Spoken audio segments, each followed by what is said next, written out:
Hello, Star Wars fans. Hey, just 56 days until Christmas 2020.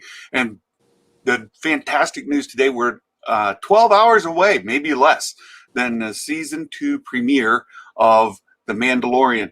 So today, we're just going to talk about some final predictions. Before the season starts, I've got a friend with me today, with a guest, Imagic Maker from Reimagining Star Wars. You'll see a link to his channel in the comments. But say hi, Imagic Maker. Say hello. Hello, everyone. It's Magic Maker here, and I'm accompanying Santa here. He's going to tear apart some of my theories, and I'll see if I can do the same in a friendly way. That'd be great. Yes, if you haven't seen when we afterwards, I'll put a card in, a link to a Magic Maker's video he posted yesterday on his predictions. Mike Porter, hello, welcome. Thanks for joining this afternoon.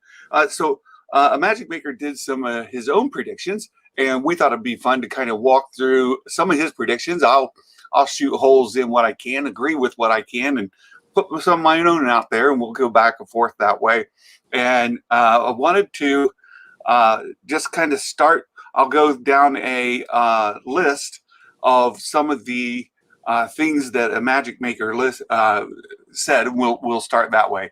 So the very first prediction that I wrote down is you said Din Djarin and his family, in the flashback scenes that we see, they're wearing red robes. And in all the other context where we see red robes, it's either something to do with the wills, or with some perhaps the Sith worshippers. And you thought that maybe Din's family will be connected in some spiritual way to the wills or the Sith.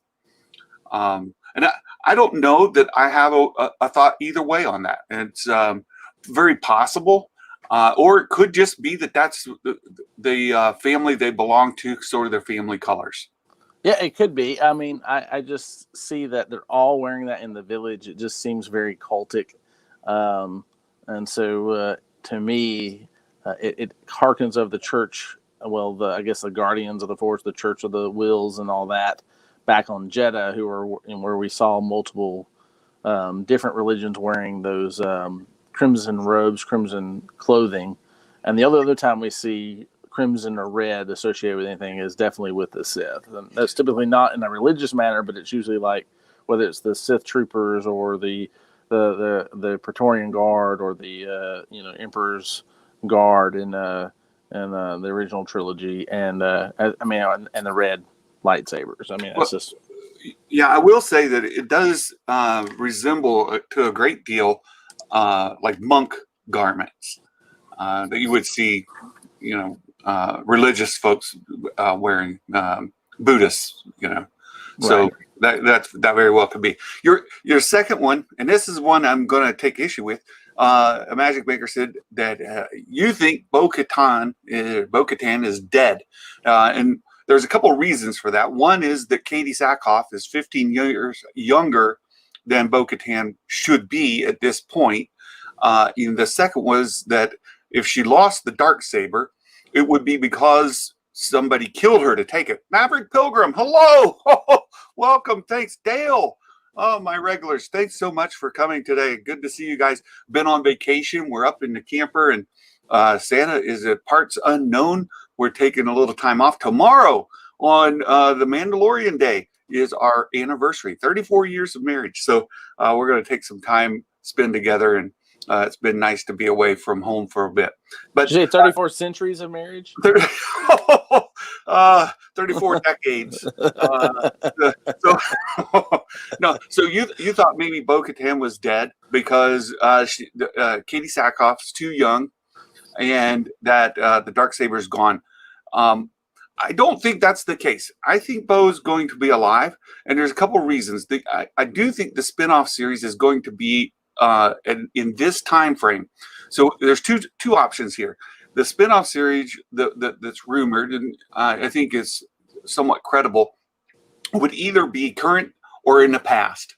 So it could be flashback to some time in Cara Dune's past, and we're following the adventures that they had together before Bo-Katan lost the dark saber. So that could post it back, or it's going to be current day, and either way, you're going to have a little bit of time difference. Eric Haney, sorry, I missed your thing. What are your theories about Boba Fett? Well, we're going to get to Boba Fett here in a moment. Yeah. So I think it's going to be current time, and you have to de-age Katie Sackhoff just a little bit. Right, we'd have to age Katie Sackhoff. Oh, so, yeah, age Katie. Yeah, which is possible. It's clearly possible. Yeah. Either that. Hold on, I've got a picture here. There she is. So they're either going to have to age Katie or de-age Cara Dune, right? So one way or the other, we've got an age gap there, because we already know what Cara looks like in current time. If you're going to go back 5, 10, 15 years, you're going to have to de-age her, or you age Katie up just a little bit to make her current.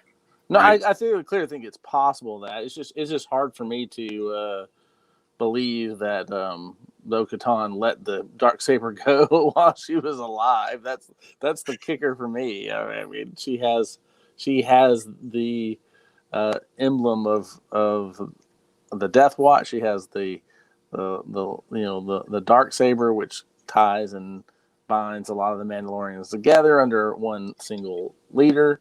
And I'm hard pressed to believe that Moff Gideon would get that, and yet she would still be alive. I get it. The fun part about predictions is we could be wrong. Oh yeah, that's true. We're not here with rumors or leaks. We're here with just predictions. So that's a lot more fun.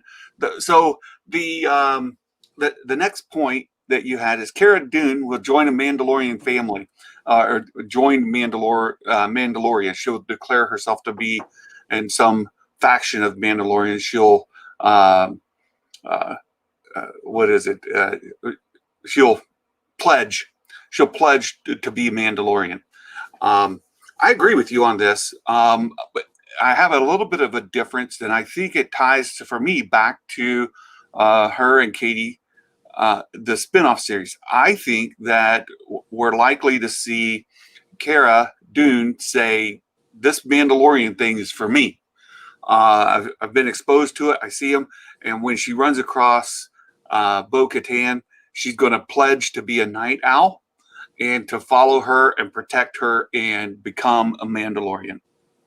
Right. I mean, I just think it's probably some other thing, and but I understand the thought process, because if it is going to be somebody that is the best to teach her, to me that would be Bo-Katan, as far as a known person. But it could also be Ursula Wren. So yeah, that's another person that could teach her. And the thing is that one of the theories out there regarding the blacksmith is that that's actually Ursula Wren. And so there's the tie there, and so there might be that tie there. So I mean, my question is I don't know if it'll go this way, and I don't think it has to, nor to even recommend it.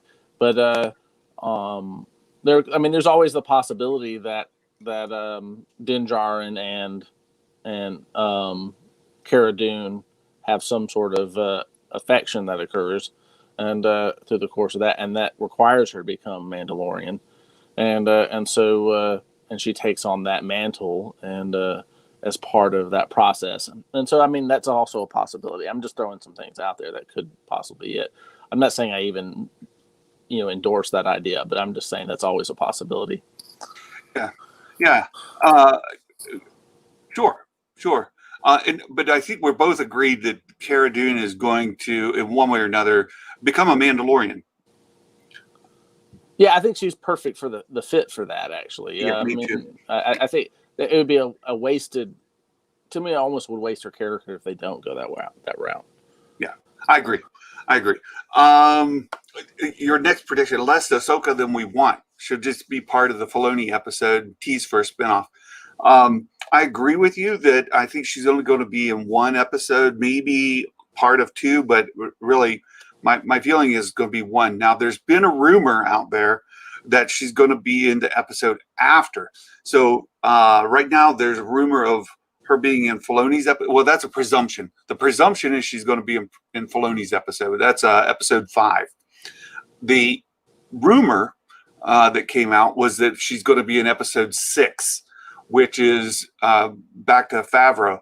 I could see it going either way. With the title of episode 6 is The Sorcerer, and that's what has led to this rumor or prediction that she's going to show up in that episode, because the name of the episode is The Sorcerer, and that would be a Jedi. That would presumably be Ahsoka. Right.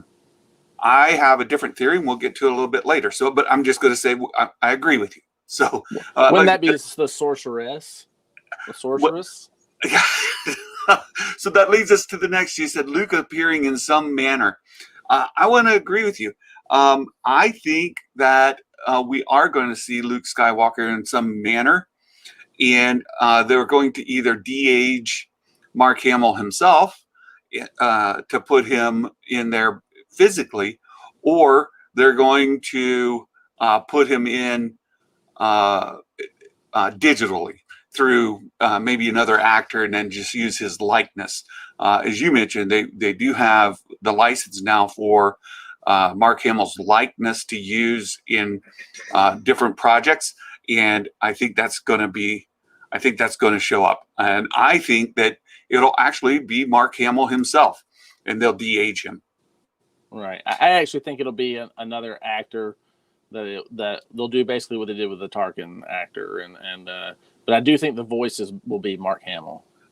Yeah, and so what makes me say that as well is the Sorcerer might be episode 6, and that's the title of episode 6, and the Sorcerer could be Luke Skywalker. Yes, that would be my prediction on that. And the way that ties together is they run into Ahsoka in chapter 5, or in it's not chapter 5, it's episode 5. In Ahsoka is going to point them to Luke, and then they're going to find Luke in episode 6. I would agree with that. So that's where I am. Your next prediction was scenes in the trailer are mostly from the first episode. I'm going to agree with you on that. I think that's very likely. There'll be some interspersed from other scenes, but I think we've primarily seen the first episode. Yep. In all out of order. Right, absolutely. And there could be some trickeration in there too. And I'll go back to this picture I showed earlier by accident. Where was it? Oh, here it is.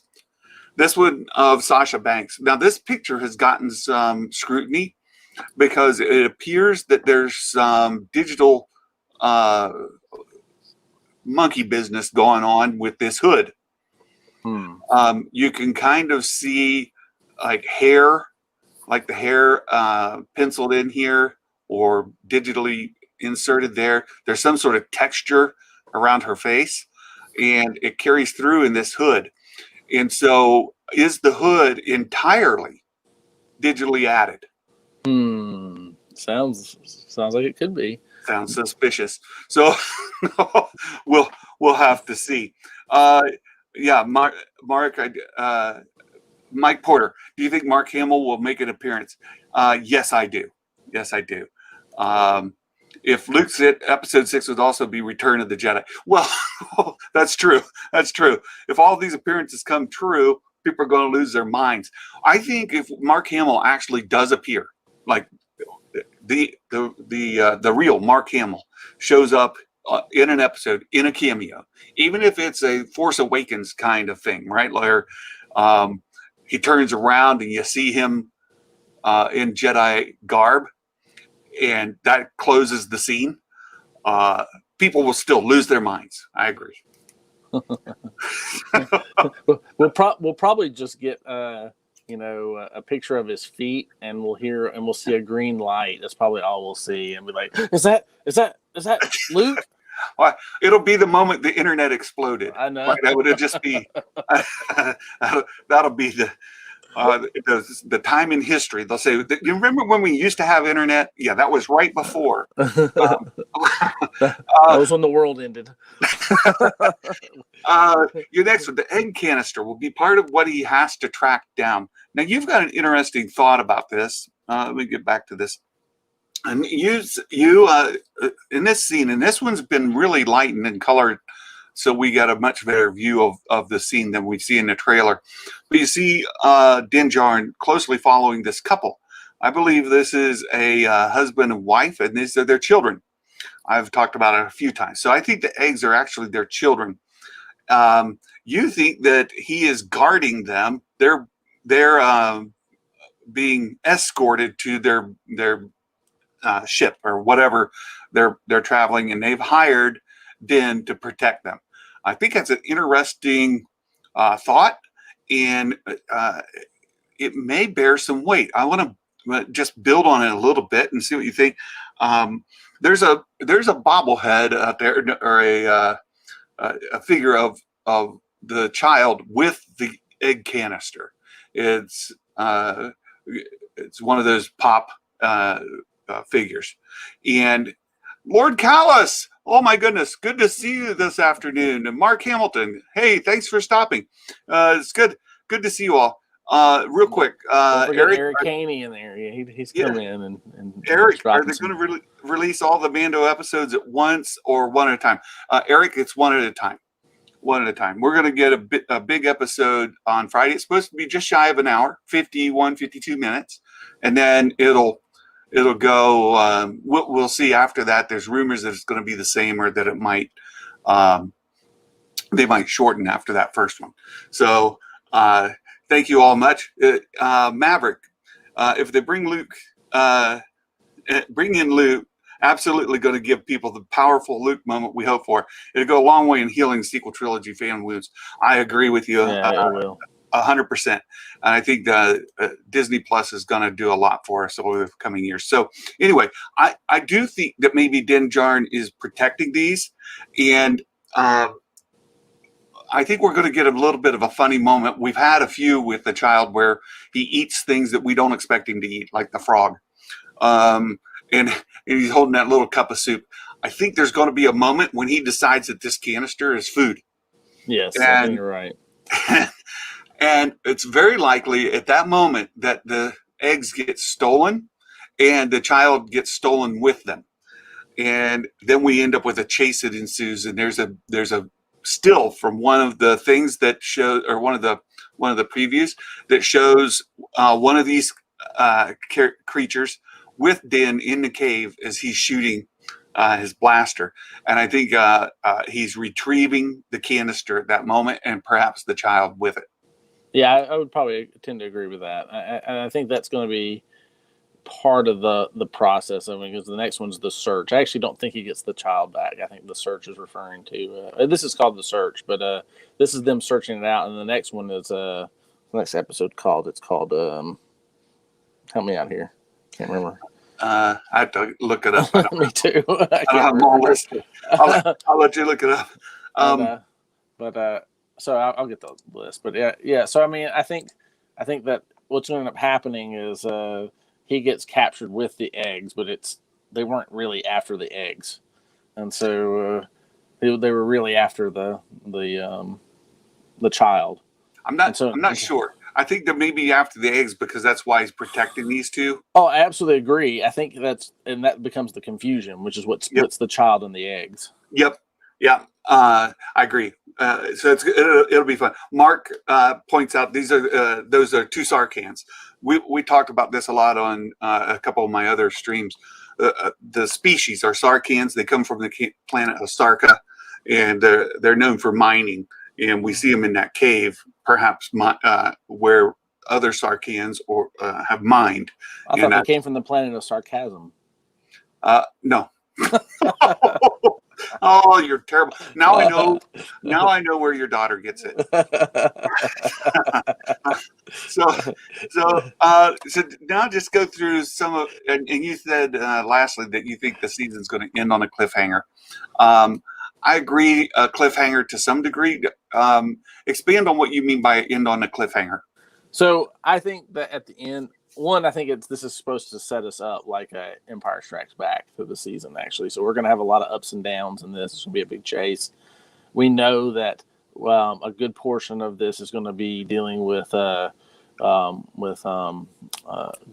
Gideon, and so he will be chasing them throughout this. So it's going to be in my mind, an Empire Strikes Back-esque kind of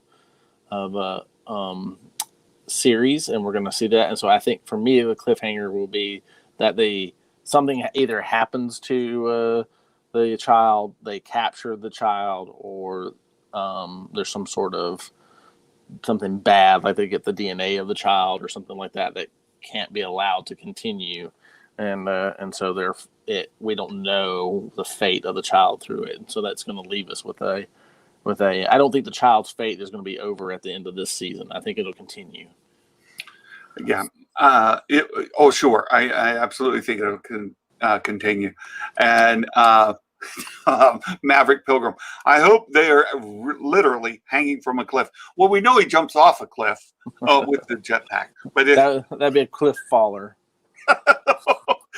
Cliff jumper. Yeah, but I don't. That's good. And so I want to go into some of my own predictions. We'll go down my list, and I've kind of lined up these as a point. We've talked about before, just a couple of months ago, this summer, in the interview where Kathleen Kennedy said a bunch of stuff that got people all riled up.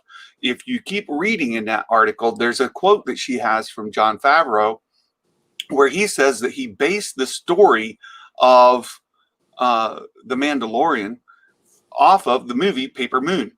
And he had said that to her just a couple of days before the interview.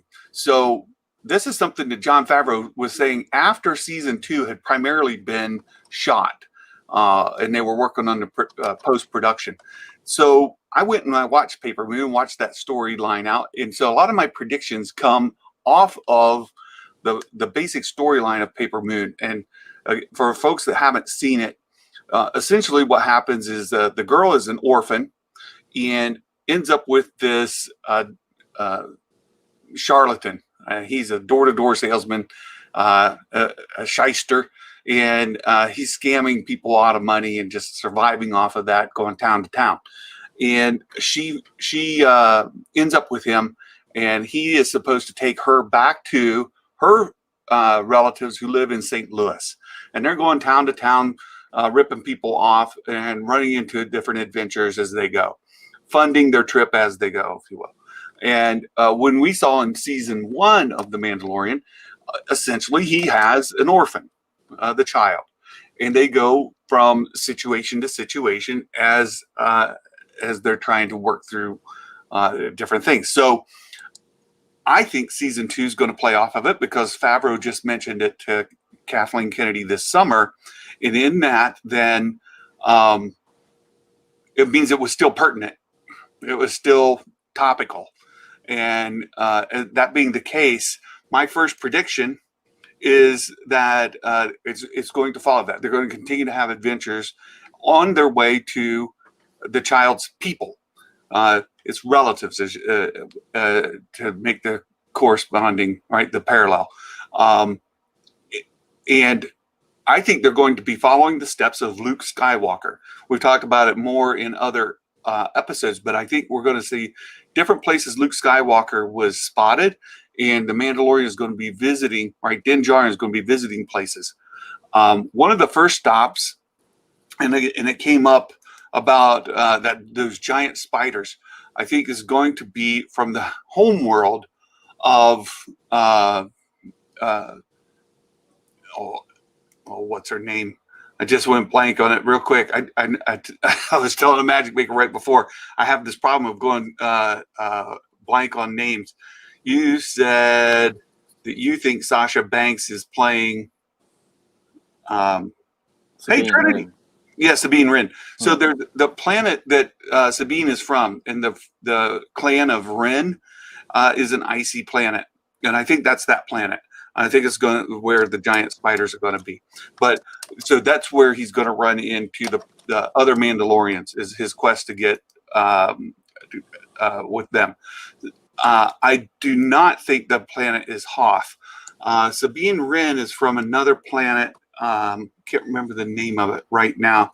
I actually asked it on Star Wars Explains live stream last week, and he thinks that it might be a good alternative. I don't think it's Hoth. I think it's Sabine's homeworld. Because he's looking for other Mandalorians to help him, and that's what he said in the preview. Right. So that was crow's nest. Crow nest. Yeah, Cronist. Yeah, Cronist. I think that planet is Cronist, and I think that's where he's going to crash into when we see the Razor Crest all smashed up, and then he's trying to repair it. And you see that dead spider. I think that's on Cronist, and so anyway, there's that. Let me catch up with the chat here just a little bit. So we have Lena. Lena says she's from Russia and she's a Star Wars fan. How do you like the 9th episode? She didn't like it.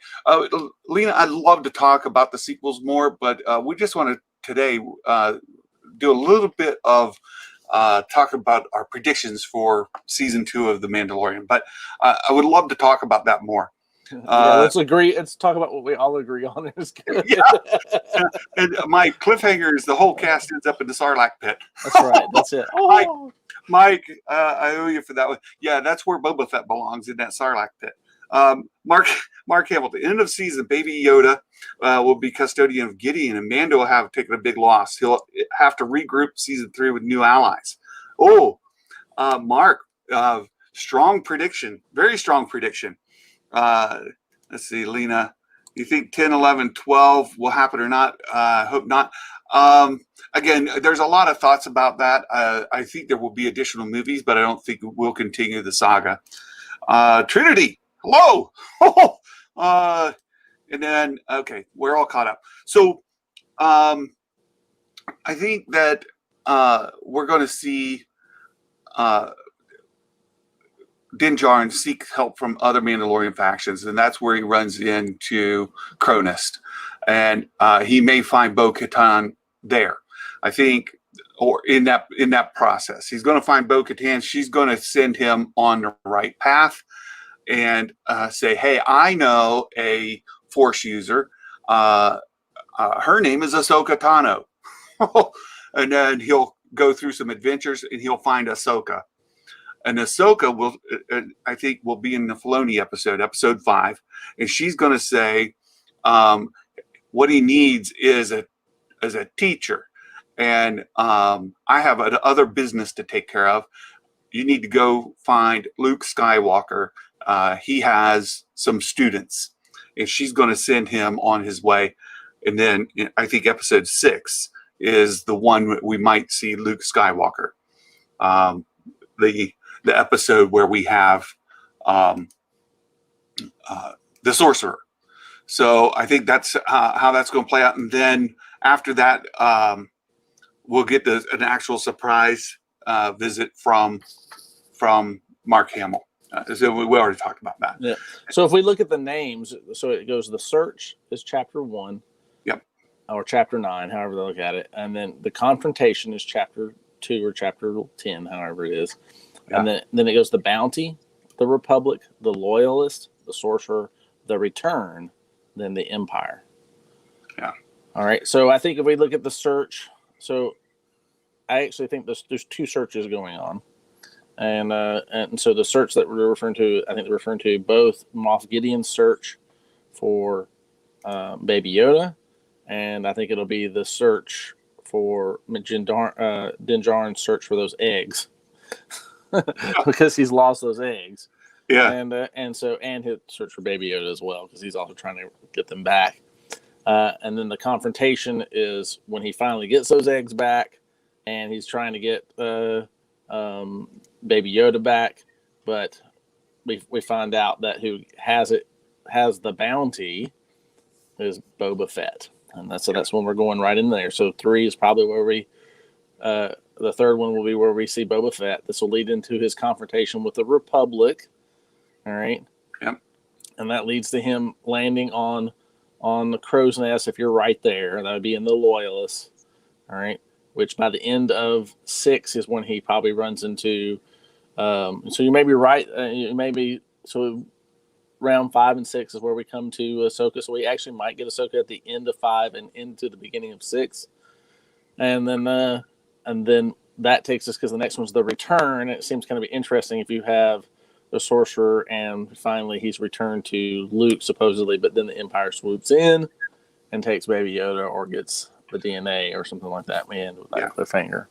So I mentioned that I think we're going to follow the basic outline of Paper Moon, and I think where we're going to end up, the return is returning the child to its people. Just like in Paper Moon when he returned the orphan to her family. And at the end, so I think there's going to be a heartbreaking moment, right? There's going to be, and everybody's going to be like tearful because we're going to see this kind of moment where the Mandalorian, Din is saying goodbye to the child, and he's going to leave it. And the child's going to reach for his hand. He's going to reach. There's going to be a similar kind of photo that's going to harken back to this. And people are going to feel heartbroken because they're being separated. And then the last episode, Paper Moon, ends with the orphan running away from home and finding the charlatan on the road again, this guy that she's kind of made her father figure. And she rejoins him on the road, and off they go into the sunset. And I think we're going to get a scene like this one, where Din Djarin's saying goodbye to the child and leaving it behind, and the child's going to look all sullen, right? It's sad, and everybody's going to be crying. It'll be it'll be great. And then of course the child will run away from home and join Din again on the road. We'll see him with the little lever knob again. Be like, gonna come rolling in. Right, something like that. And that's where season 3 will kind of end, where we don't know where it's going to go from here. He joined Din, and where's Din going from here? And I saw Lord Callis mention a little bit earlier. It could be interesting to have Bo-Katan joining for a while, since she was last with him Darksaber, and Gideon has it. Did he take it from her? And again, Imagic Maker's theory is that she's dead. And anything we get with Bo-Katan is going to be a flashback. I tend to think that she's alive and that he stole it from her, and she's wanting to get it back, but she doesn't have the resources. And she's going to join with him and be with him for some episodes, and that's what we're going to have. Then Cara Dune pledge to join Bo-Katan in this quest and follow it through that way. So there are a couple. Here we go. I missed Din and Nerds live. I haven't been this week. Says Mike mentioned Boba Fett still in the pit. Josh read it. That's awesome. Anytime we can trigger Josh just for the fun of it, I'm all for it. So that's good, and I think that's where Boba Fett belongs, in the Sarlacc pit. But that's my own personal search for the perfect omelet. Maverick. That's a good one. Mandalorian season 1 was not Boba Fett. Josh claimed it was another character. Yeah, so I want to go into some of these other theories here. I've got a bunch of tabs open. I want to go through them here. Mark, Reddit screen grab of episode 1 looks like the cantina with a fat Weequay. Yes, that's there's been a lot of talk about that Weequay in the cantina. It will be on Tatooine. That fits with the footage of Mando Fett's armor and Cobb rumors. So yes, I want to talk about that a little bit. Boba Fett and Cobb Vanth. So there's been rumors of Timothy Oliphant being cast, and we know from the Aftermath books that Timothy or that Cobb Vanth has Boba Fett's armor. He got it outside of the Sarlacc pit. So we already know in current canon that Boba Fett has been separated from his armor, and Cobb Vanth has it. We don't know what happened for Cobb to get it, if he got it after Boba Fett died, or if the Sarlacc spit it out and he just picked it up, or what. But we do know Cobb Vanth has Boba Fett's armor. And I think the way this is going to play out is you're going to see Boba Fett come in. People are going to be, oh, it's Boba Fett. And then he's going to take off the helmet. It's going to be Cobb Vanth. And there's going to be some splaining to do, right? And through that, then we do also have news that Boba Fett, there's a lot of things that came out just in the last couple of days where Disney is then trademarking some more Boba Fett stuff, right? And not only that, but we saw that the credit that that he's going to have in season 2. So unfortunately, it does seem like Boba Fett has gotten out of the Sarlacc pit, but I believe at this point he's already been separated from his armor, and that Cobb Vanth has it. And there may be some things going on for them to get his armor reunited with him. But for those that aren't familiar with Cobb Vanth, I saw some other stuff about him here. Let's see. I think Mike. Yeah, I think as far as I think they're gonna. I mean, I personally, and I hope they do this. Actually, I hope they kind of move down the path of the Legends with with Boba Fett, where he becomes an anti-hero, and so I kind of like that aspect of him and the way they utilize him in that, and so Josh talked about it this morning. I think it was Josh. Could be also another. But I think it was Josh who was talking about there being some sort of rumor of there being a Filoni in the Filoniverse, there being a version of the Vong returning or coming into the story, and so whatever that is, and that leading to Boba Fett filling that anti-hero role like he did during the Vong series in the EU. It could be. I do think, and Lord Callis here has been answering in the chat. Thank you. Because I do think Cobb Vanth is definitely going to be in, and I think Cobb Vanth is definitely going to have Boba Fett's armor. And there's going to be an episode or two where Boba Fett wants to separate Cobb Vanth from his armor and get it back. Yes. Something like that. I think that's what we're going to see Tamora Morrison's face, right? Well, I also think, I think we'll see his face. Other than Rex. I mean, well, that's Rex. The other. If Ahsoka's going to be in an episode, we might get Rex in an episode. So I'm still holding out hope that Boba Fett is still in the belly of the Sarlacc, being digested as he should be, and that Tamura Morrison is just playing Rex when it shows up with Ahsoka. But I'm ready to be wrong. But that's how that is. I hope you're wrong. I think he was the first Mandalorian, and even though he's been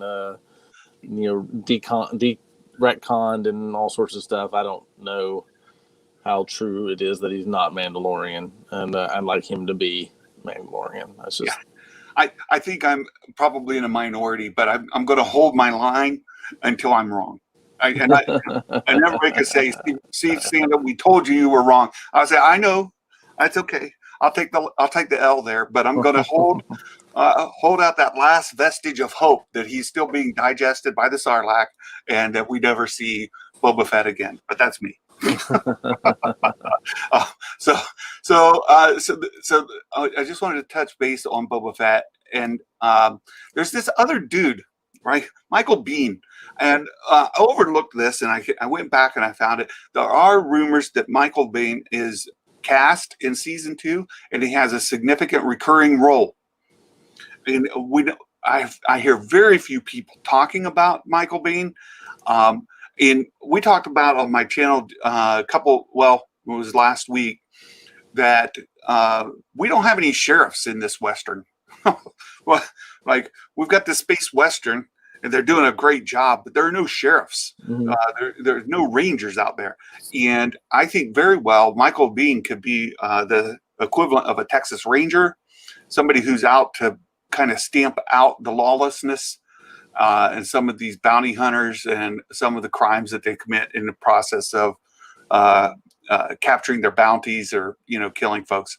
So Michael Biehn is either going to be a major Mandalorian who joins with the Mando, right? Joins with him, Din Djarin, or he's going to be. I think we're due for a sheriff in town. Right. I mean, I don't know. I think this is kind of following the lines of the Clint Eastwood westerns, where you have really have it's all anti-heroes in the sense that nobody's really good. Yeah. Right. Well, I still would love to see somebody on his tail from a law enforcement standpoint. Right. I mean, I think you're going to get some of that. I mean, I think that's what the Republic is, them having to deal with the Republic and their law enforcement. And as Lord Callis is saying, that's exactly what Cobb played in Aftermath. He was a sheriff on Tatooine, and so I think we're going to see these sheriffs come up, and I think that's exactly Cobb Vanth is going to be a sheriff on Tatooine, and we may end up with Michael Biehn showing up as a sheriff somewhere else, or as a Texas Ranger type. But I think exactly Cobb Vanth is going to be a sheriff on Tatooine for sure. So Biehn is to infinity and beyond. Well, maybe Space Ranger. I got your reference. I don't know, but the guys, he definitely has the credentials to play a tough man, and so I don't know where he's going to fit in. But a lot of people are still overlooking him, and I do think that if the rumors are true that he's a major character in multiple episodes, then we haven't heard who this guy's going to be. There's very little out there about him. Yeah. No, absolutely. I think you're right. I mean, I think I can't see you bringing these characters in for minor roles, and if they're repeating, then they're going to be significant. Yeah. We talked a little bit about Sasha Banks, and is she going to play Sabine Wren? There's two thoughts on this. I personally fall on the side where I don't think our Rebels characters are going to show up in this season. I know that Josh has pretty well put his flag down on that, and he's standing by it. And I am less inclined to believe that we're going to get either Sabine or Ezra. And as much as folks want to see Ezra and Sabine, I think that's coming later. Folks are going to have to wait for season 3 for that. Yeah, well, I agree with you on Ezra. I don't think Ezra's. I mean, we're not going to get everybody in here. I mean, right. Ezra, the journey for Ezra, the search for Ezra is going to be their own part, and it's going to fall into some piece of the whole picture. I mean, all this will end up tying together, and we'll see why they're moving to go to each of these pieces. And and so Baby Yoda has this one little piece where he fits in that, and all these will come together about that, and then break off toward wherever their individual goals become. Yeah. But I do think Sabine will be in it. I think because of the search for the Mandalorians, right, and Ahsoka, and we know that Ahsoka and Sabine were together at the end of Rebels. I think Sasha is going to show up more in the search for Luke Skywalker, and then than in the search for a Mandalorian. And the reason for that is because in the trailer we got, the focus was on Sasha when they were talking about the magicians, and then she kind of just disappeared, kind of leaving the impression that she is a magician. And there's in the comic book series run where Luke's looking for what happened to his lightsaber on Cloud City. He goes to a planet that looks very much like the planet we've seen in the previews. There's a couple of scenes in the comics that look very much like scenes we've seen in the previews. And I think that she is going to be a student of another Jedi who survived Order 66. And she is a force-sensitive, force user, Jedi or Padawan kind of situation. So I think that's who Sasha is. She's going to show up in that capacity. Yeah. I have a question because I don't really have I don't know where you see that there's a scenes where the Mithril guy, he puts in carbonite in the beginning of in chapter 1 of the season 1. Yeah. And where do you think this guy comes in? And I mean, I have some thoughts on it, but I don't really have anything to back it up. Well, I think that it's a bit of a jailbreak that for whatever reason, and it could be, and I think one of my regulars brought it up and said at the end of season 1, right, they had that battle with Moff Gideon, and that perhaps Cara Dune and or maybe Cara and maybe somebody else have been captured and are in prison along with our Mithril guy, and they plan a escape together. We get Cara Dune, the Mithril, and Carl Weathers, Karga, Grief Karga. Yeah, Grief Karga.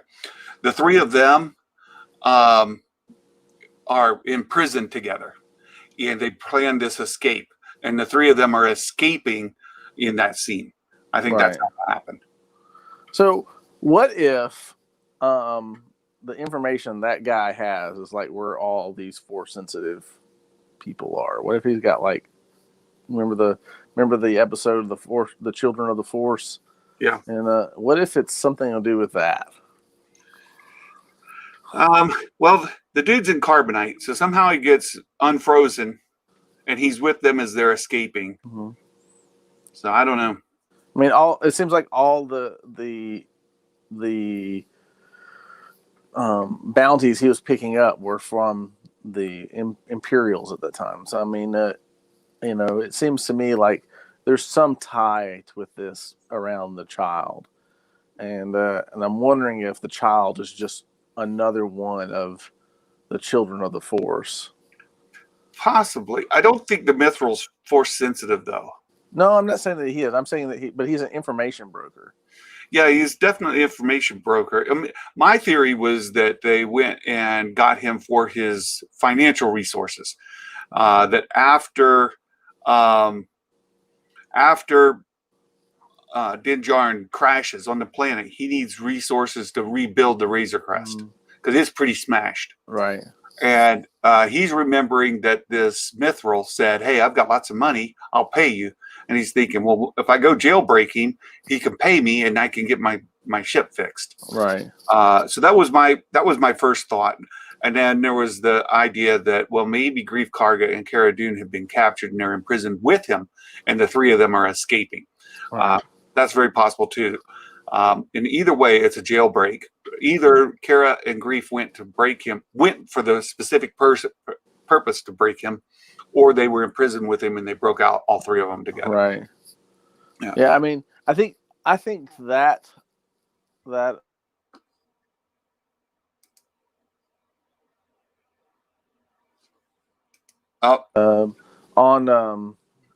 sorry, help me out. It's the world where we originally were. I can't think of the name of the world. The volcanic world that they were in with the. Yeah, I'm terrible with those names too. Navarre, is it Navarre? Yeah, Navarre. And so I think that's all on Navarre, and I think that's so I don't think we're gone to some other new volcanic planet. So I think that's where it is. I think that's when we saw him come and shake their hand and do all that stuff. He's going to do that. So I don't necessarily know if I agree with him using the money to fix his ship, And the reason I say that is because we see him clearly fixing his ship without that money. Yeah. I, I yeah, I tend to think that it is on Navarro, or Star Wars Theory had a Navarro. Yeah, Star Wars Theory thought it was on one of the planets in one of the games, but that was based off of the embattlements, the guns and things that were there, and he thinks it came from, I think, Star Wars Battlefront, Right. and in that it was uh, an imperial kind of prison. What we haven't seen yet on Navarro that there is an imperial prison. That doesn't mean there isn't one, but that's the strongest case for it not being on Navarro. Is that we have other places where there is an imperial uh, prison that is volcanic and it fits. So it's hard to say. I tend to think it's Navarro as well, but I don't know. Yeah, I don't know for sure either, but I would think there's an outpost there if they have that presence that they did, and that's just my thought process and that whole thing. Well, we know that the mithril was brought in carbonite to Navarro. Right. That's the last place we saw him, and so unless they off-world somewhere else, we also know those troop transports. And Mark's been really good about pointing out the troop transport carriers, the modified ones that are on Navarro. That when we see Moff Gideon come with all of the 501st, right? That came, right. The people, not the actual. But anyway, when they all showed up, all the stormtroopers showed up. They came in on those troop transports that we see in the preview. So Navarro does have a lot of weight. Mark says, after hearing there was no pressers distributed, Campia's tweet seems to carry less weight. Right. So Campia put out a tweet and there were, I think, 5 or 6 things in it that were supposed to be there. And he said one of them is not true. And I think this essentially was Campia's predictions. So like we're doing our predictions today, I think it was his predictions as well. And I don't know that there is, that he has any basis at all, unless he's got an insider who fed him that. But I don't know. Which is possible. I mean, he probably has more connections than we do. Yeah, well, he certainly does. He's got a lot of insiders there. Mike, with the theaters postponing big nerdy blockbusters, the biggest event of 2020. Oh, there's no question this is the biggest event for 2020, and there's no question that Disney and Hasbro, by the way, are cashing in every penny they can off of it. In all actuality, Disney has to. Disney's hurting, Yeah. Well, we had our interview with Thor Skywalker, and we all agree that Disney Plus is the future for Star Wars in the short and mid-term future. No question. Mark, I think that the Imp facility is Navarro, but find conflicts with how easily we see Karga and Kara strolling around. Wouldn't they be on top of the Imp's want list? Yeah, good. I mean, that's what's awesome about this season. We have all this speculation, right? We've got a lot to be excited about, and we don't have a lot of answers. So it's a lot of fun to get in and speculate about what might happen, what might not happen. It's just so much fun. Yeah, I've already touched base on all those. So good. I could go ahead and I like to keep the tabs open so I remember what to talk about, what not to.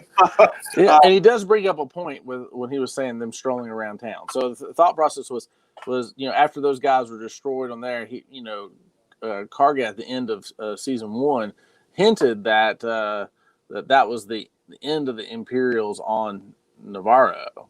Like that now they were and we see them clearly dressed differently as Mando comes there and sees them at the opening of the town as if they're now respectable and all that kind of stuff.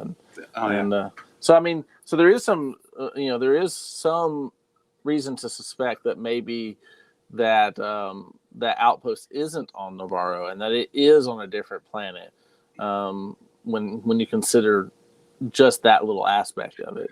Well, Star Wars Theory knows his stuff, so I'm not going to argue with the guy too much. If he thinks it's on another planet, there's a high likelihood that it could be. Right. But I do think that Cronus is the ice planet. Mhm. And when I proposed that to Star Wars Explained, um, he's like, "Oh, that might be the best alternative there is that he's heard." So, look, we're coming up on an hour. We went a lot longer than I thought we would. There's a couple things I just want to say. So, Mrs. Claus and I have our anniversary tomorrow. I'm not going to be on. I'm not going to be able to talk about that episode 1 until next week. And unfortunately, on Mando Monday, boy, we had quite a Mando Monday this last week. They came out with all kinds of merchandise, and there are strong rumors about what's coming up this coming Monday.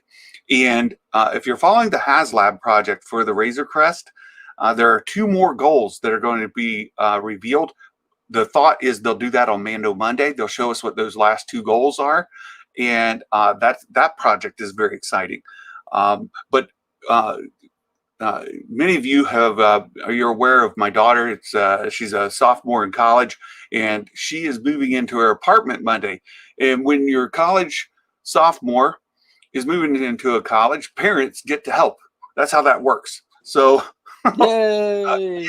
yeah, woo.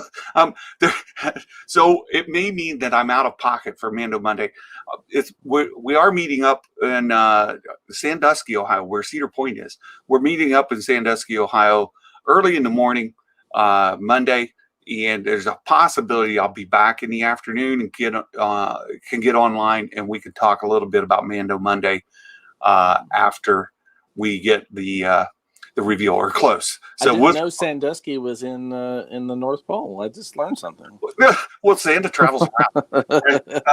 And so, is your daughter in elf school, or she is a fully qualified elf, but she has aspirations to work at attractions and theme parks. So she enjoys that, and that fits in with an elf's career. You know, yes. So she's very happy with that. She's an elf retainer. She is an elf attainer. That's exactly it. So Mark, are you saying that they have announced that is the unlock for the Razor Crest? Let me pull that up here real quick. The other thing I wanted to hang on it. Let me get back here. HasLab.